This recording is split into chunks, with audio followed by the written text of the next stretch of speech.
ಇವತ್ತು ದೇವರಾಜ ಅರಸು ದಾಖಲೆಯನ್ನ ಸರಿಗಟ್ಟಿದ್ದೇನೆ. ಮೈಸೂರಿನಲ್ಲಿ ಸಿಎಂ ಸಿದ್ದರಾಮಯ್ಯನವರ ಹೇಳಿಕೆ ಇದು. ನನಗೆ ದೇವರಾಜ ಅರಸು ದಾಖಲೆ ಬಗ್ಗೆ ಅರಿವಿಲ್ಲ, ಯಾವ ದಾಖಲೆಯನ್ನ ಮುರಿಬೇಕನ್ನೋದು ಕೂಡ ನನ್ನ ಗಮನದಲ್ಲಿರಲಿಲ್ಲ.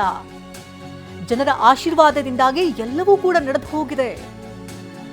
ಅರಸು ಕಾಲದ ಸಮಯವೇ ಬೇರೆ, ಆದ್ರೆ ಇವತ್ತಿನ ಸಮಯವೇ ಬೇರೆ ಇದೆ. ಜನರ ಆಶೀರ್ವಾದದಿಂದಾಗಿ ನಾನು ಇಲ್ಲಿ ತನಕ ಬಂದಿದ್ದೇನೆ ಅಂತ ಸಿಎಂ ಮಾತನಾಡಿದ್ದಾರೆ.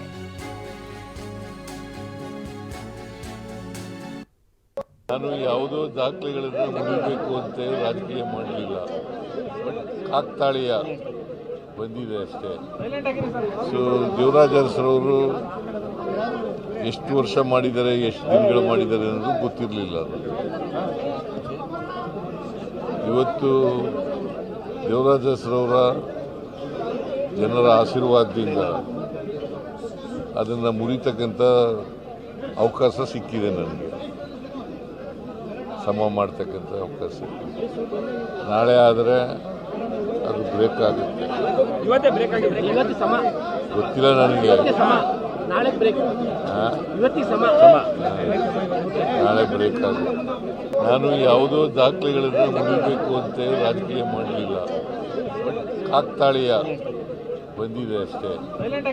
ಸೊ ದೇವರಾಜ ಅರಸರವರು ಎಷ್ಟು ವರ್ಷ ಮಾಡಿದ್ದಾರೆ, ಎಷ್ಟು ದಿನಗಳು ಮಾಡಿದ್ದಾರೆ ಅನ್ನೋದು ಗೊತ್ತಿರಲಿಲ್ಲ. ಇವತ್ತು ದೇವರಾಜ ಅರಸರವರ ಜನರ ಆಶೀರ್ವಾದದಿಂದ ಅದನ್ನು ಮುರಿತಕ್ಕಂಥ ಅವಕಾಶ ಸಿಕ್ಕಿದೆ, ನನಗೆ ಸಮ ಮಾಡ್ತಕ್ಕಂಥ ಅವಕಾಶ ಸಿಕ್ಕಿದೆ. ನಾಳೆ ಆದರೆ ಅದು ಬ್ರೇಕ್ ಆಗುತ್ತೆ, ಗೊತ್ತಿಲ್ಲ ನನಗೆ. ನಾಳೆ ಬ್ರೇಕ್ ಆಗುತ್ತೆ.